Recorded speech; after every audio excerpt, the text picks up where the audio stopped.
Hey everyone, Mr. Happy here, and in this video, I'm going to be sharing with you my thoughts on the latest deep dungeon added to Final Fantasy XIV in patch 6.35, Eureka Orthos. Now, I haven't actually finished it yet. The group that I've been running with has run into a cacophony of issues in the past couple of days, and we've only had one real attempt through, which did not go all the way to 100. That being said, I have formulated a lot of thoughts over the probably 20 to 25 hours I've spent in the first 2 days messing around with this content. So I wanted to make a slightly delirious video given all those hours, just formulating how I feel about this latest addition to a piece of content that hasn't seen an update in years. Now keep in mind, I may have some spoilers for the later floors, the bosses, some things that I want to say. I'm not going to be talking about the actual story of it, but if you're looking for a blind playthrough with no information on the later floors, then I can't guarantee that that information is going to be completely absent. So you have been warned now, and with that, let's talk about Eureka Orthos. So at its core, Eureka Orthos is a deep dungeon through and through. I mean, if you've done Palace of the Dead and Heaven on High, you're going to instantly recognize all of the base mechanics of how Eureka Orthos works. You're going to go through the floors and kill monsters to unlock an exit to the next floor. Every 10 floors, there will be a boss minus one particular foil in the final 10 floors. And after you clear the boss, you're good. You've actually cleared through a set. If you're on a job that's lower than level 90, then you'll actually get experience points for it. And if not, you'll get some astronomy and some tomes for getting through that set of 10 floors if you are level 90. It's literally verbatim the other deep dungeons, and that was to be expected. That's not a surprise, that's not a disappointment. That is exactly what we expected from this content.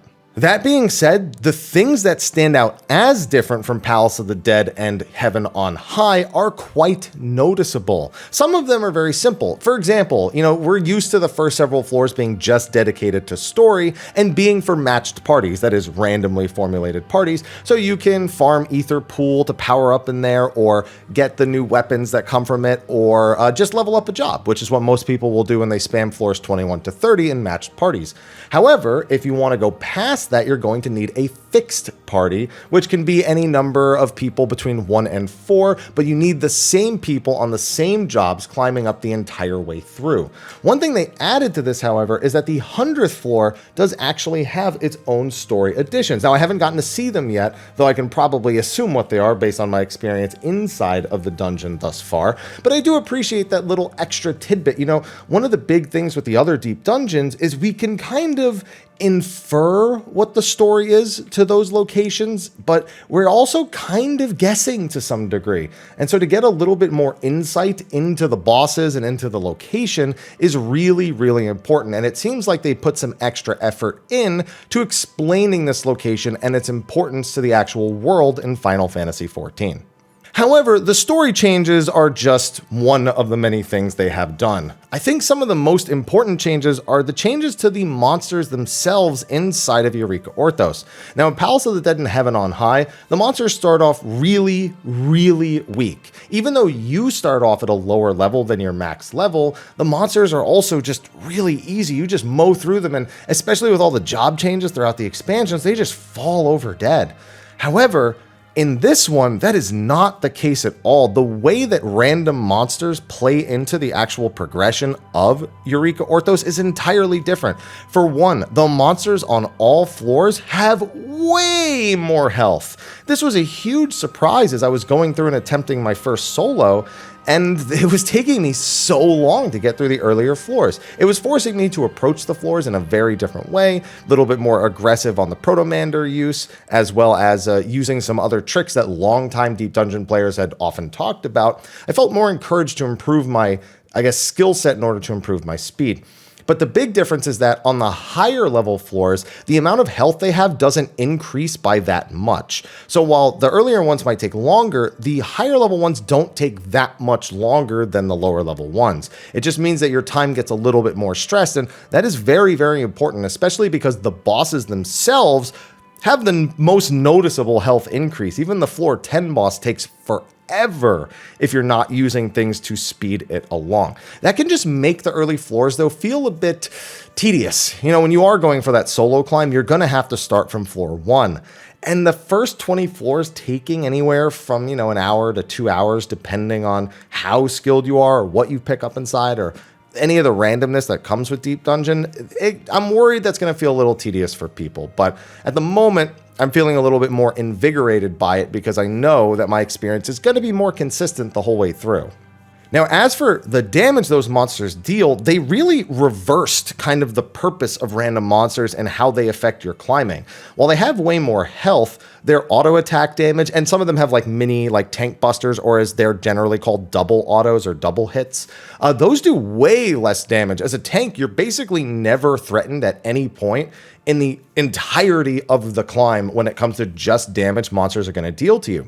That makes it more feasible for DPS jobs to just deal with any enemy on any floor. Now, there are reasons why you may or may not want to pull certain enemies given the certain skills that they have, but it makes the solo on all jobs feel a little bit more approachable and doesn't make tanks kind of like instant go-to because they can survive more easily without some of the randomness like the steel commanders.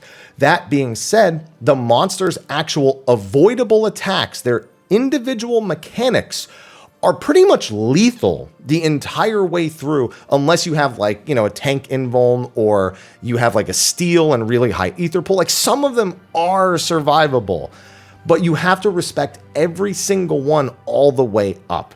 And that is a huge change in design because you used to just avoid the ones that did stuff that was crazy lethal before, but you still had to deal with the high auto attack damage, kiting, and you're still going to want to do that here.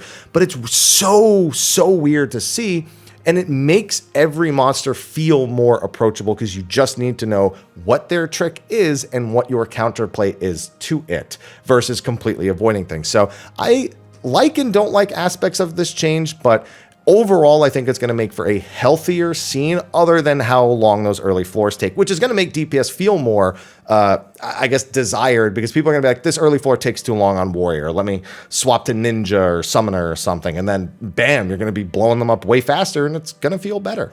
Speaking of monsters, they added this new type of notorious monster in these deep dungeons called Dread Beasts. Now, there are 3 of these. One of them is a Lamia, one of them is a Centaur or Reptoid, I believe they're called, and the last one is a Kachma, or as I like to call them, Kakmas. Now, each of them is incredibly powerful, has just a few attacks, usually a double auto, and they each give you a 30-minute buff upon defeating them. The Kakma gives you a defense buff, damage reduction taken is reduced. And then the Reptoid gives you a damage buff for 30 minutes, and the Lamia gives you a regen for 30 minutes. But they are monstrously powerful. Like, even with really good ether pool and, a full group, they can completely wipe you if you underestimate them. And that makes the decision to interact with them a very difficult one. They are immune to some things that you could use against them. One of the new commanders, the Dread Commander, does not work on them. But some of the other new ones do, and some of the old ones do as well. So you can choose if you want to use these resources to get this extra buff, or if it's on the exit, you have to play a very careful game of don't look at me, because you can sneak by them. You don't have to fight them even if they're in the exit room, but it's just this extra layer of kind of fun and threat. And at the same time, this huge payoff that can make your next however many floors way easier if you go out of your way to do this. So it's just another way of considering how to go about the run. And I really like that involvement. So big fan of these additions, even if they are going to make light work of the occasional group. Now, speaking of commanders, in Palace in Heaven on High, they're called Pomanders. Here, they're called Protomanders. I'll be real with you, we're all just going to call them Pomanders anyway. Now, most of these are the same from the previous ones, but the value of them has shifted around a lot.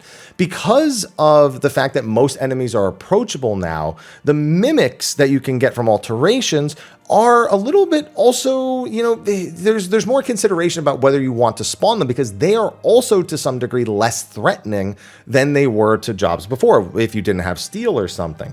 So going for alteration plays is far less of a concern, other than the tankiness the mimics have, which is a good bit higher than a lot of the other enemies. Another thing is, because a lot of enemies don't deal a lot of damage or one-shot you if they do hit you with certain attacks, the Steel Commander has lost a lot of value. But the Strength Commander Pomander, because the monsters have way more health, is like the highest value thing you can get other than the Super Pomander. So I like the shift in power because it's distinct from the other deep dungeons. The way you strategize for their use is different, and that to me is more engaging than it just being the exact same considerations like the last 2 deep dungeons. Now, the new Pomanders are awesome. Some of the most fun I've had using these types of things in a while. The first new Pomander is the Lethargy Pomander, or Protomander. I'm going to call them Pomanders. Like I said, that's what they are. That's what they're going to be called.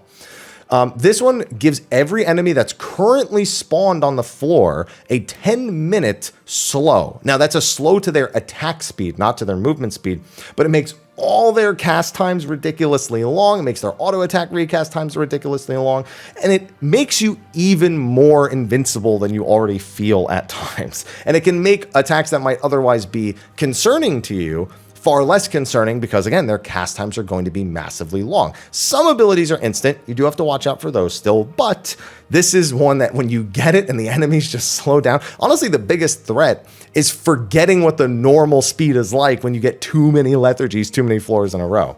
Then you have the Storms Protomander, and that one will reduce every monster on the floor's HP to 1. Now, if you're not in combat with an enemy, it gradually regenerates health, which means that you can't just use it and then run through the floor and one-tap everything unless you have the debuff that prevents regeneration automatically. That applies to you and enemies, so that makes the Storm one in that particular case even more useful. However, what you can do is mass pull a lot of things, and then as long as you're sure you're not going to get killed by any of the various AoEs and mechanics, which you very much need to be concerned about while using this, you can actually use it to just clear a room or clear a floor, get through things much easier. And I feel like they drop. All of these new ones feel like they're just appearing way more frequently than some of the stuff like Petrification did in the olden floors or any of the like crazy strong stuff from the previous ones. And so a lot of the time, Storms is literally just, grab aggro on a bunch of stuff, pop it, and then AoE one more time and you're good. And that can be a lot of fun. And the final one is Dread, which is actually a combination of the Rage and Lust Pomanders from the previous section, from Palace of the Dead, because Heaven on High doesn't have either of those, actually, does it? No, it has Lust, does it? No, it doesn't, because it has Frailty. Yeah. No, it's a combination of the Rage and Lust Pomanders from Palace of the Dead. And it's got great versatility. You can use it to clear through floors by insta-killing enemies, except for Dread Beasts. Don't make that mistake. Or you can use it to make killing bosses quicker, or both. I mean, you could clear out a floor, take the exit up to a boss room, and then start applying the stacking vulnerability up to the boss, and now you've got this dual functionality tool with a lot of applicable uses. You still can't use the one-shots when knockback resist is applied, when you have that floor debuff, but that still makes it a very, very powerful tool. And I'm really glad to see that these Pomanders / Protomanders are far more I guess they have more applicable uses. Storms doesn't work on bosses, by the way. Dread, you only have the vuln up. And Lethargy also doesn't work on bosses. But that being said, they make the floors way funnier, way more fun, and they appear frequently enough to feel like they're making a huge impact on your run. And that makes this, again, feel quite distinct and fun compared to the other two, at least for me. The final new thing is the Demiclones. Now, they added Magicites in Heaven on High, which basically acted as free floor clears for everything except bosses, unless you had an Elder Magicite, which could then be a free boss clear as well. They would give you 10 seconds of invincibility, and they would just kill everything that was alive instantly on the floor, except for the bosses, which, like I said, Elder Magicite took care of those. So they were considered free floor buttons. That's just what they are, and you generally try to save them for the final sprint at the end. Clear out as many of those super threatening, high health, super tanky, 12 kill floors as you can with them, and the petrifications, and bam, move on. Those have been replaced here with Demiclones, and each Demiclone has their own specific function. Now, the least useful of them, in my opinion, is Une. Une gives you a stone skin, and then also applies arrow, a dot, and cast stone on enemies. So it does help kill enemies faster, and that's absolutely useful. But the stone skin is questionable because the monsters hit so hard if you get hit by a dodgeable attack that the stone skin won't save you. But if you're just fighting enemies that don't do instant threat attacks, then the stone skin is just kind of whatever. It does help, but it's not as exciting as the other two. The second one is Doga, who does Breakga, which is an AoE Petrify that works on as far as I can see, pretty much every trash mob, every non-boss mob. It even works on the dread beasts, so you can have that extra petrify in there. And then also applies a dot with thunder and then casts fire on the enemy. Does a ton of damage. CC is awesome. Very, very useful. And that's, you know, the one that most people will have and will use frequently. The last one is the Onion Knight, which just does a 3-hit combo and puts a dot on the enemy. But Onion Knight's sole focus is to do a ton of damage. And so he makes this for this extra little assistance. Now, Demiclones last the entire floor that you're on. So if you're on floor 5, use a Demiclone and then go up to floor 6, it'll disappear. But you can use them on the boss floors, you can use them on the regular floors, and each different party member can have one summon. So you could have all 3 of them out at the same time if you really want. They just make things better. Like it's just something that has, again, so many more applicable uses, speeding up boss kills, speeding up floors, dealing with more difficult setups. If you want to just kite a mob and just have your clones kill them for you because they're threatening to you, you can do that. And just laugh. I've almost killed dread beasts doing that with like Den Une and whatnot. So there's, again, so much useful application for the different jobs and how they use it. And the more of these you get, I mean, the better your run's going to go, the faster it's going to go. It's all better.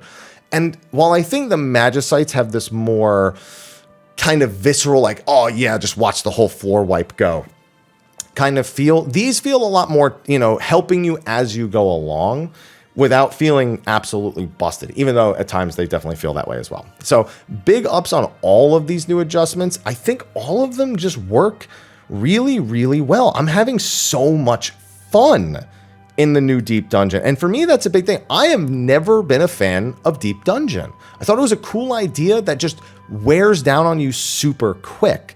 But between, oh, there's one other change I haven't mentioned that I guess I'll get to now. Between the floors feeling more fair the entire way through, being entirely based on your skill and your ability to dodge and remember what attacks are what. Cool. You do have to learn some things. So some enemies just use instant attacks that have no AoE appearances, and then you just have to know what they do or they're just going to kill you. But, you know, that's knowledge, I suppose. But between the more fair feeling floors, the really hilariously fun new Protomanders, and the bosses being bosses, like they're actual like bosses with like more engaging mechanics and less these kind of just like run in a circle and make sure you do one. Like the Palace of the Dead and Heaven on High bosses, they have mechanics, they have positioning, but a lot of them miss the mark. These ones, they drag on a little bit too long when you're solo, but they otherwise don't really miss the mark. They have a few mechanics you need to know. They can be lethal, but they can also leave you opportunities to survive and learn. They have a good mix of both of those. And it all feels like it works better. And the biggest thing that they did that I've been saying they should do for a while now, there is a boss on floor 99. Floor 100 is still free, but they now have a boss in that final set. And it is a boss. Like, it's very easy to die on that boss if you do not understand the most basic thing about how it works. Which fits with everything else. Everything else one-shots you if you don't know how it works. So why not the bosses, right? But I just really enjoy that they finally said, hey, let's do something that is very recognizably different from the other ones and have this extra boss with this, you know, I don't know, it just all works. I don't know how to describe it any more than just it works, it's fun, and I'm enjoying it. Now, would I enjoy spamming 21 to 30 over and over again to level or to get Ether Pool? Questionable. I think you spam anything long enough, it's not going to be fun. I don't care how much you like it. It's just going to wear on you sooner or later. And I don't know that 21 to 30 would be, but climbing with a light party or soloing has already been, well, a really good time for me. And I'm looking forward to getting through my solo clear, finishing my floor 100 clear, hopefully tomorrow, but we'll see because we actually only have 3 people available for tomorrow. So it'll be a 3-person clear. Not that that's a problem. It's already been soloed, but you know what I mean? Like, I'm hoping, because then I want to make the guide. I made a guide for Heaven on High. I want to make a guide for this. So that's what my content plans are, and that's what my thoughts are on this deep dungeon. But let me know what you think in the comment section of the video below. What are your thoughts on Eureka Orthos so far, whether you're a fan of deep dungeons or not? Either way, thank you for watching. Be sure to like, favorite, subscribe, and share, and stay tuned for the latest on videos on patch 6.35. Anyway, thank you. I'll see you next time. Bye-bye.